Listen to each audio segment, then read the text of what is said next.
Hey, what's up everyone? Megan, personal trainer from the Albert location here, and today I'm going to be talking to you about how to set goals and why they are important to your fitness journey.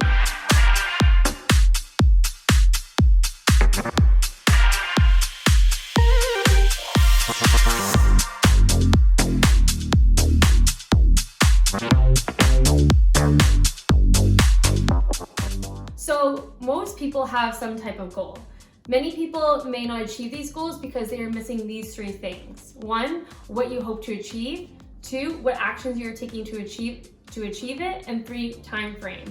When you don't have those three components, that goal is just a hope. So think about when you set a New Year's resolution.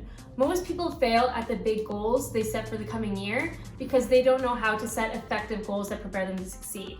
So I'm going to come with you with some tips that have helped me for setting my own goals in my fitness journey. Number 1 that I think is really important is break goals into parts. Your New Year's resolutions usually fail because they are too big. Losing 50 pounds at the end of the year is a great goal, but it's pretty major. So you're more likely to achieve it if you break it down. For example, losing 1 pound a week or 4 pounds a month is much more manageable, therefore achievable. 2, make goals specific and measurable. Clients that have performance goals are way more likely to succeed because these goals are usually very specific. So another example is running a 5K under 30 minutes. We have something specific to work here so we can make a plan to getting there. Another example is maybe a fitness competition. A client may want a certain number of inches around their bicep. You can measure that so you can plan more focused training strategies to achieve it. Number 3, realistic and attainable. I'm a big fan of dreaming big, but big goals that are unrealistic can set you up for failure. So instead, bringing it back to our first tip, break it down into attainable goals. Unrealistic goals will most likely make you feel frustrated and want to quit, but a small realistic goal will help you see that you are making progress towards something way bigger. And then number 4, put a time limit on it. It's really important that goals are time constrained. When you have no time limit, there's no urgency, and that makes you have no push to achieve it. If you want to lose 10 pounds, when will you achieve it? You could potentially spend the rest of your life trying to lose that weight. Another example is set it for 1 year and break it down again into smaller goals with shorter time periods. And number 5, goals must be meaningful. And this is super important one. If your goal is not personally meaningful for you, then you'll never meet them. There needs to be that emotional attachment. You really need to focus on your why. Like, why do I want to achieve this goal? That's probably the most important reason to your fitness journey. So after college is when I really started focusing on my own fitness journey.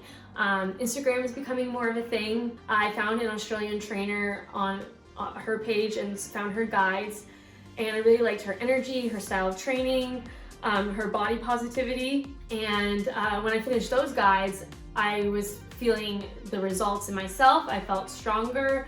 I was feeling more confident. My mind was a lot clearer. I was really focusing more on what I was putting into my body, and that is what also escalated to me into researching more about the proper form of things, because back when I first started, I was so bad at deadlifts. I wasn't understanding it, but I was Googling about deadlifts, like the cues, and then eventually I was noticing that this could be more than a hobby. It could be something that I'm really good at. So at the beginning of 2020, I realized I had my why. I wanted to help people achieve their fitness goals with my skills and knowledge. So I did my personal training program, I did the interviews, I got the clients, and all that was more easily attainable is because I had my meaningful goal. Believe it or not, that's just the short version. I did have to go through a lot of obstacles to get to where I am now. So I just want to quickly discuss with you some common roadblocks that you may be facing when you are trying to achieve your own goals. So try not to make your goal into a negative. So instead of saying, I need to stop eating junk food, instead make it into a positive, like, I want to incorporate more vegetables into my meal times. 2, being afraid to adjust goals as needed. So adjustment does not mean failure. So be prepared to change goals if you find they are not realistic or you just need more time. 3, keeping track of your progress. I find when you see them written down in front of you, you see the efforts and benefits, which makes it more motivating. 4, not rewarding achievements. Punishment is counterproductive, but rewards can be helpful and motivating. So it could be as small as buying yourself a new piece of clothing or just giving yourself self-affirmations. And the last one that I think is one of the biggest roadblocks is focusing on perfection. Perfection is pointless, and going for it sets even the most motivated person up for failure. Really focus on consistency and progress and not perfection, because perfection is impossible. I hope you found these tips helpful and you were inspired by my own story on figuring out what your own fitness goals are, or they could be any type of goal. It doesn't have to be fitness. Let me know in the comments what type of goal you do have and how you're going to achieve it. Thanks for watching, and I'll see you in the next one. Bye!